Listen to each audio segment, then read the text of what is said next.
അപ്പൊ നമ്മൾ ഇന്ന് ഏറ്റവും സ്പെഷ്യലായ ഒരു സ്ഥലത്ത് എപ്പം നിൽക്കുന്നത് അല്ലേ? അതെ, നേരത്തെ നമ്മൾ പ്രേക്ഷകരോട് പറഞ്ഞിരുന്നു ഈ തൃക്കാക്കര ക്ഷേത്രത്തിലെ തിരുവോണ സദ്യയുടെ പ്രത്യേകതയൊക്കെ. ഈ പ്രദേശത്തുള്ള ആളുകളൊക്കെ ഇവിടെ വന്നാണ് തിരുവോണ ദിവസം ഭക്ഷണം കഴിക്കുക. ഒരു പെരുമയുള്ള സദ്യയാണത്. നമ്മളിപ്പോ നിൽക്കുന്നത് ആ സദ്യയുടെ കാഴ്ചകളും അതിന്റെ വിശേഷങ്ങളും ഒക്കെ പ്രേക്ഷകരിലേക്ക് കലവറയിലാണ്.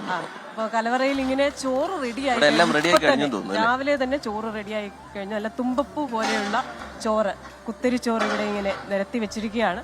പാചകപ്പുരയിൽ മറ്റ് പാചകങ്ങളൊക്കെ നടക്കുന്നു. എനിക്ക് തോന്നുന്നു നമ്മുടെ മാഹിൻ അതൊന്ന് കാണിച്ചാൽ നല്ലതായിരിക്കും. അപ്പോ അവസാനവട്ട ഒരുക്കങ്ങളാണ്.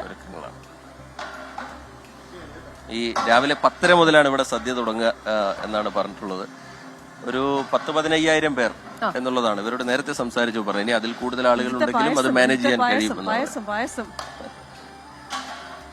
അപ്പൊ നമ്മള് കുറച്ചൊന്ന് തിന്നുന്ന സ്ഥലമായതുകൊണ്ടാണ് നമ്മൾ കുറച്ചൊരു എന്താ പറയുന്നത് റിസ്ക് എടുത്ത് നടക്കുന്നത്. ഇപ്പൊ പച്ചമോരുണ്ട്, പലതരത്തിലുള്ള തോരൻ, പായസം, ഇതൊക്കെ ഇവിടെ ഇങ്ങനെ റെഡി ആയിക്കൊണ്ടിരിക്കുകയാണ്. കാളനുണ്ട്.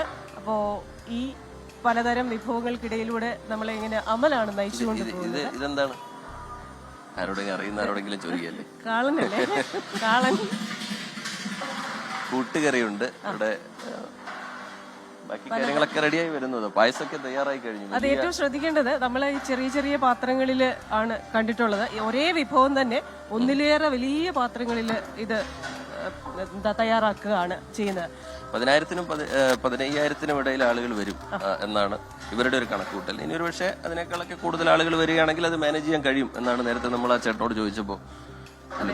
കലവറയിൽ നമുക്ക് നാളികേരം, അതുപോലെ തന്നെ നേന്ത്രപ്പഴം, ഇതൊക്കെ ഒരുപാട് എനിക്ക് തോന്നുന്നു ഇതിന്റെ നല്ലൊരു ശതമാനം ഉപയോഗിച്ചു കഴിഞ്ഞു അല്ലേ? അതെ അതെ. അപ്പോൾ ഇത്രയധികം സാധനങ്ങൾ ഉപയോഗിച്ച് ഇത്രയധികം പേർക്ക് നടത്തുന്ന ഒരു സദ്യ എന്ന് പറയുന്നത് വളരെ അപൂർവമായിരിക്കും.